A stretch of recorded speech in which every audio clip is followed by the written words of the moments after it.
A weight loss expert says that NHS staff should have to wear badges like these if they are overweight to encourage them and others to lose it. Hypnotist Steve Miller also believes restaurant menus should carry a warning that say, if you're fat, think before ordering. Steve joins us now from Gateshead. So good morning to you, Steve. And Dr. Hilary is here in the studio. Let's start with you, Steve. Good morning, everybody. Morning. Lovely to see you this morning. People will recognise you, of course, from Fat Families, which was a show that you did on Sky. You work a lot with people trying to help them lose weight. Why do you believe that a radical solution, which seems very much like fat shaming, is the way forward?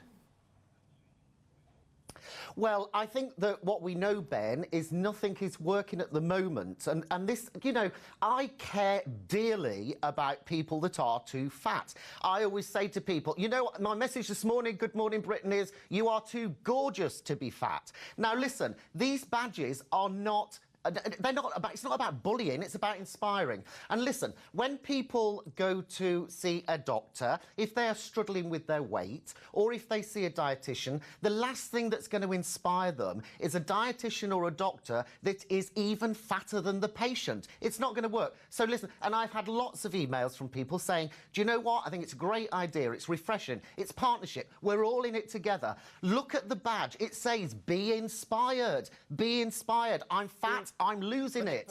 So let's not get all negative about it. But the thing is, Steve, people will be sitting at home saying, where does the line, we're looking at the badge now, where does the line sit between being cruel and bullying, which it could seem like some of the things you're suggesting are doing, and actually saying, we're offering you tough love, and finding that line is absolutely vital, isn't it?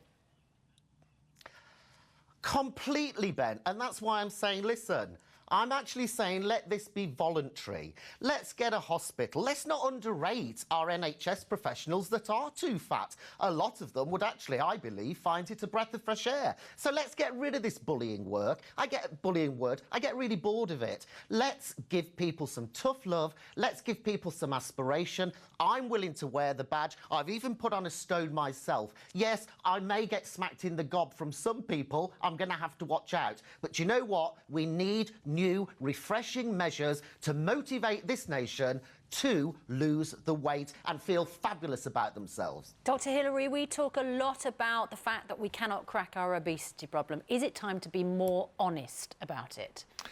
I think, provided it's voluntary, as Steve suggests, and he raises some interesting points, certainly, then fine. It's got to be voluntary, and it has to be a situation where the healthcare professional gives permission to open up that conversation with the patient, because otherwise there is a risk of discrimination, making people who are overweight or obese the last bastion of the result of discrimination, if you like. And we can't have that. For every 10 people who you fat shame, you might help 10% by shaming them. But the other 90% might become even more anxious or depressed, or resort to something like an eating disorder like anorexia, which has a 10% mortality. And if you ask anorexics, they often say the trigger for their anorexia was being shamed. So there's a very fine line between shaming people and mocking them and helping them by being honest. We do need more honesty, but doctors need to ask permission of that fat person to say, do you want to talk about this regarding your health today? Let's go back to Steve, because I think you were disagreeing with what Hilary was saying there, Steve.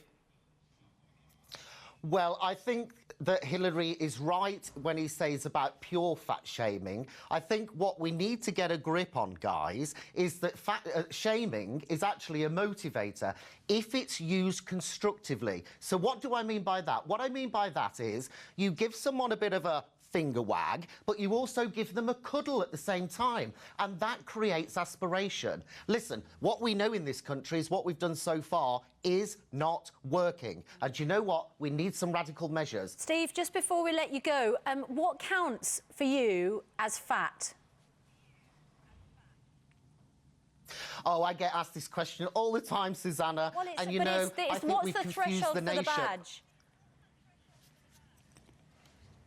Well, I think that if you're standing up straight and your stomach's out, you can see your stomach, you can't see your feet, then you're too fat. What I don't want to do is to confuse the nation, because for so long, you know, it's like everything in life. 1 minute you can eat butter, next minute you can't eat butter. Where are we at? Let's not confuse people. People aren't silly either. They know if they're too fat.